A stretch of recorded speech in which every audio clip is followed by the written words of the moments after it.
sejam bem-vindos. Eu sou o Jorge, sou da área de História, Filosofia e Sociologia e eu estou aqui mais uma vez para filosofar com vocês sobre os temas e os conceitos, as ideias, os pensamentos que interessaram aí os filósofos no decorrer da história.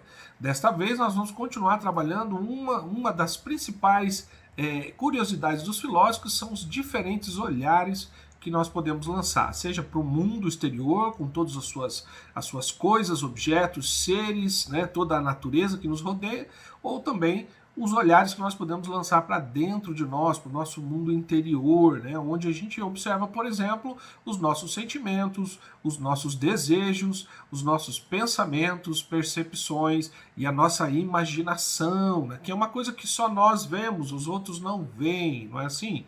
Eu contei para vocês também que a imaginação está imediatamente ligada aí à noção de criatividade, né? Através da nossa imaginação, nós criamos novos mundos, criamos também as obras de arte que para expressar a beleza. Falei para vocês sobre um filósofo chamado Tomás de Aquino, que definia a beleza como algo que é completo, proporcional e claro. Exatamente, o Tomás de Aquino acreditava que a beleza seguia essas características, né?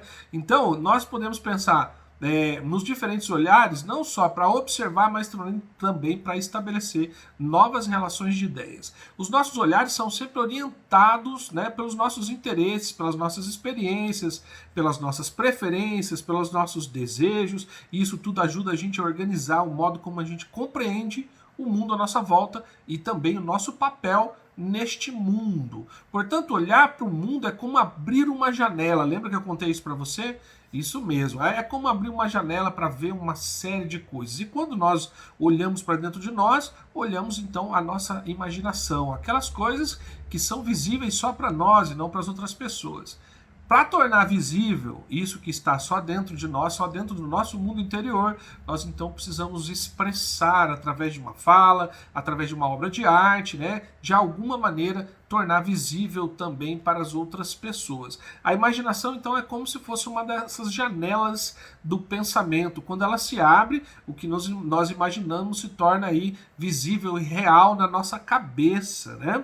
Só ali na nossa cabeça. Para concretizar isso no mundo material, no mundo exterior, nós precisamos nos expressar então.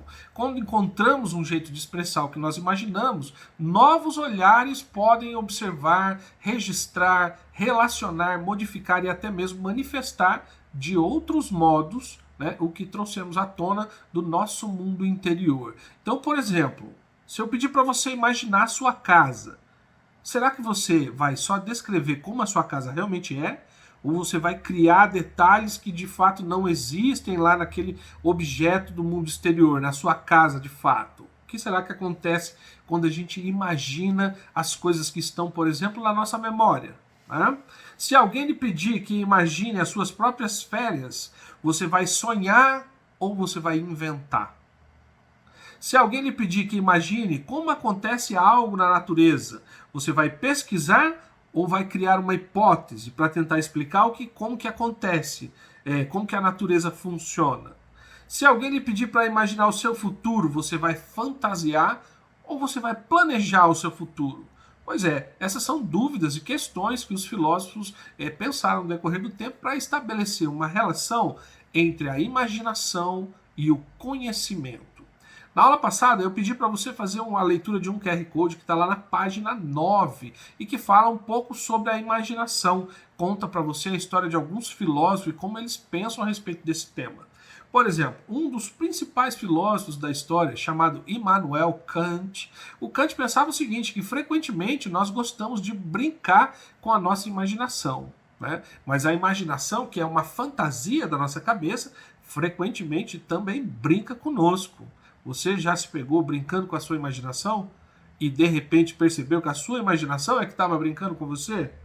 Pois é, um outro filósofo chamado Fichte, o filósofo Fichte falou que a imaginação produz a realidade, mas ela, a própria imaginação, não é uma realidade, né? Ela é nossa imaginação.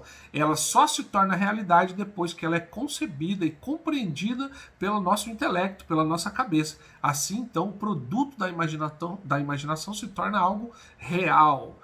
Existe um outro filósofo chamado Gaston Bachelard que nos diz o seguinte: imaginar é ausentar-se, é lançar-se a uma nova vida, a um novo mundo. E você, o que acha da imaginação? Quando você imagina, o que você sente?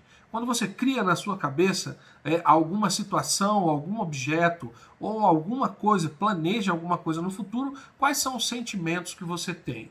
Existe um outro filósofo chamado Marcuse que diz o seguinte, Marcuse: a imaginação produz uma verdade que se relaciona com o passado e também com o futuro.